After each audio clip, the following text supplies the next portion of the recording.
What up, bitches? Nope. Minus the backlight. So, Hello again! Sorry, I didn't realize we were recording. Haha! that just makes it even funnier. So, Oops. we're here to talk about the third episode of The Reviewers by Brad Jones. What? The title of the episode is Infringement. Mm-hmm. Sorry, that was just... I thought I'd go all the way across. But anyway. Infringement is the episode I think I and many other people who are on the internet can really relate to.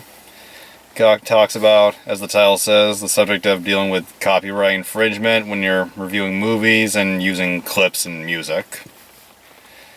And, what did you think of this episode? I thought it was good. I wish it was, I guess, somewhat expecting it to be more educational / discussing of, like, the crazinesses of YouTube's policies, but I think that would have taken away from the more, like, drama, regular aspect, and that's what more Brad Jones's, like, actual reviews on the copyright infringement is kind of a touch into. Yeah, and the show is meant to be entertaining. Yes. It's not like a documentary. No, true. But the small parallels to the real life is what really makes it relatable. Mm-hmm. And it's shit like this, and the stuff they talk about in this episode, as to why I don't really use clips most of the time myself. Mm-hmm. And this episode takes place several months either after the original short or the second episode. Yeah.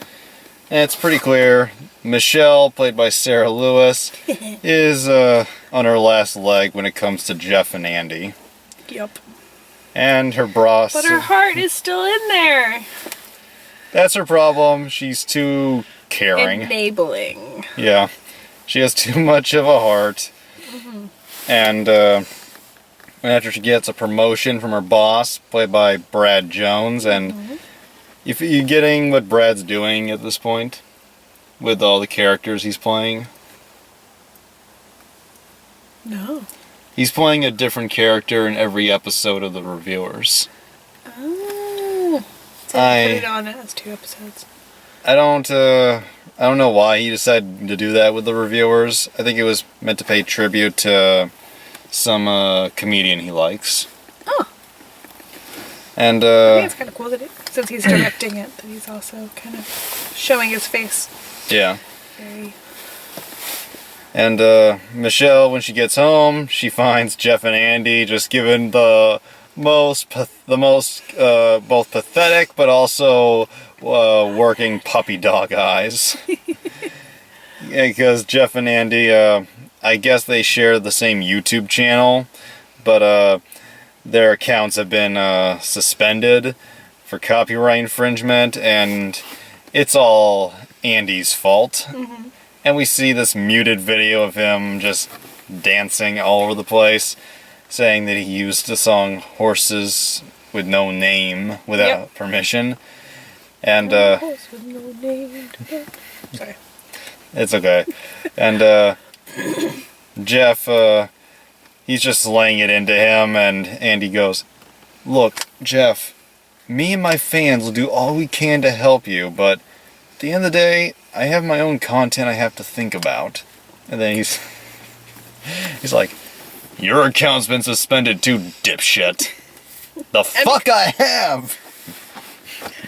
And for the content that he put on. Perfect reaction, given the condescendingness of the character. Yes. And it's really with this episode that I finally realized that Michelle is the most sympathetic person in this house. Yes. And she seems like she's gonna be an excellent agent. I'm super curious for this 3rd episode to find out.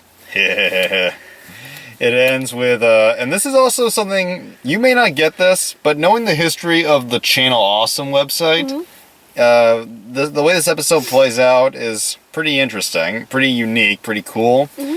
You see, Brad Jones and Doug Walker and many others all started out on YouTube back in 2007, I think. Yeah. And all their accounts back then pretty much got fucked by the system because the studios were like, you are taking our content and our money. Yeah. And in Doug Walker's case, he had a friend named Mike Michaud and a few other people. I can't remember all their names, but they basically came to Doug saying that they saw he was talented. This is what I've heard, and they told him that he could have his own website. Yeah. And Came together? it led to the formation of the then thatguywiththeglasses.com, and then that led to people, including Brad Jones, coming on board to join them, and the rest is history. Now you have the #1 superfan. There's probably crazier fans. I haven't tracked down their home addresses yet, so I think that holds me down a little. True. And yeah, that's what they do. They say that the next step is making their own website, which Michelle, like, when they first say, you have the money, her, like, the horrified face is great. But wait, I wanted to move out! And, You're putting me into the spot. and then when Andy tries to talk to her and asks, why do you hate me? And every reason she gave was valid, I think. And the part where she goes to watch another fake internet critic to see if there's any money or future in it. The fake one, the murder trial critic. Yeah. That's Rob Walker, Doug's brother. Yep. And even though it's pretty stupid, I thought it was great. I thought it was very funny. Just Rob can really do a redneck pretty well. Yeehaw! Woo, woo, woo, woo. Rob Walker's good at playing dumb rednecks. And he's also good at being a smartass in real life. Love you, dude, but I gotta say the truth. And eventually Michelle does agree to buy them a website, create a website. And what makes her want to do it is Jeff tells her that the upside is she would be Andy's boss. And I don't know if I can, but can you imitate her evil smile?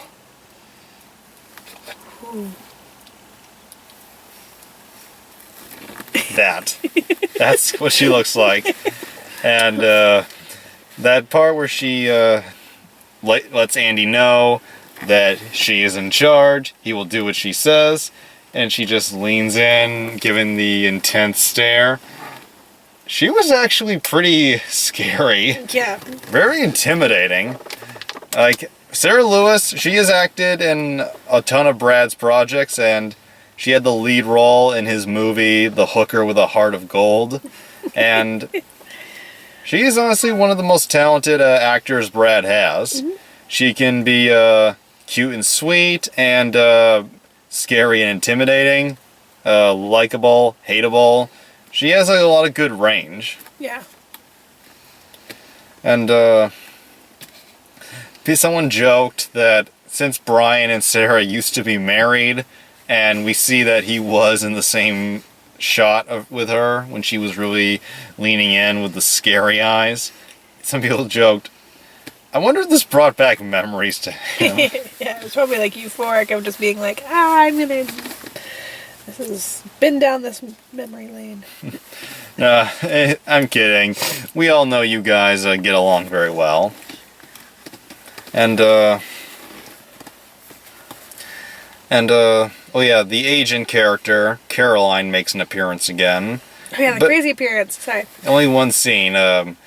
Andy asked Jeff if his agent could possibly give them money, and Jeff's like, alright, my agent. And then we see her shoving him onto the floor, yelling, put a baby in me! And Jeff's just down there like, rape! Yeah, I don't think that's gonna happen. And your agent's no good. The agent, played by Jillian. This may sound weird given this is the only thing you've seen her in, but you kind of remind me of her a little. Oh, great! Just you kind of look similar to her facial wise, and she also kind of has a spunky personality. And although Jillian's a bit more so that means I do coke and I try to rape people. Thanks. she's a bit more cynical than you, so you have that over her. You're nicer. 2 thumbs up. Jillian gets a thumb and a half. Oh, and speaking of thumbs, the Rickhead. Oh, God. After their accounts have been suspended, Jeff goes, I know one person who's gonna be happy. The Rickhead. Before they even got to him, when I first saw this, I knew that was the joke.